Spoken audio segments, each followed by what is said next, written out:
GHMC విస్తరణకు Telangana cabinet ఆమోదం. So Telangana cabinet మీటింగ్లో కీలక నిర్ణయాలు అయితే తీసుకున్నారు.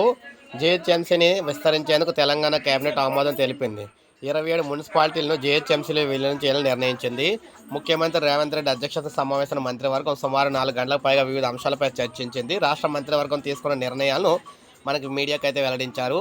పెద్ద అంబర్పేట, జల్పల్లి, శంషాబాద్, తురకాయంజల్, మణికొండ, నార్సింగి, ఆదిబట్ల, మేడ్చల్, నాగారం, దొమ్మాయిగూడ, పోచారం, గట్కేసర్, కొండ్ల పోచంపల్లి, తూకుంటం, తుక్కుగూడ, కొంపల్లి, దుండిగల్, బొల్లారం, తెల్లాపూర్, అమీన్పూర్, బడంగ్పేట్, బండ్లగూడ, జాగీర్, మీర్పేట్, బోడుప్పల్, నిజాంపేట్, ఫిర్యాదిగూడ, జవహర్ నగర్ మున్సిపాలిటీలను జీహెచ్ఎంసీలో విలీనం చేయాలని నిర్ణయించినట్టు తెలిసింది.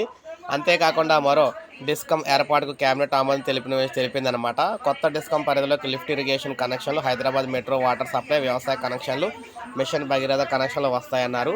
వచ్చే 10 ఏళ్లలో విద్యుత్ డిమాండ్కు అవసరమైన ఏర్పాట్లపై చర్చించారు. ఈ క్రమంలోనే 3000 మెగావాట్ సోలార్ విద్యుత్ కొనుగోలు చేయాలని కూడా భావించారనమాట.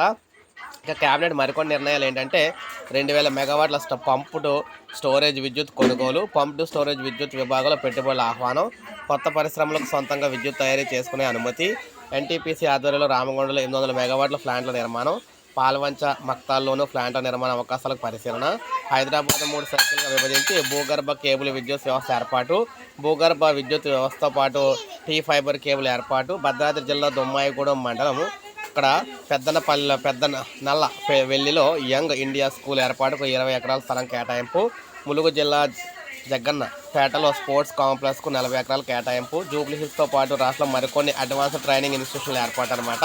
సో ఇలా క్యాబినెట్ కీలక నిర్ణయాలు అయితే తీసుకుంది. సో ఇది మనకు అప్డేట్. ఒక లైక్ చేయండి, సబ్స్క్రైబ్ చేసుకోండి, మన ఛానల్ సబ్స్క్రైబ్ చేసుకోండి.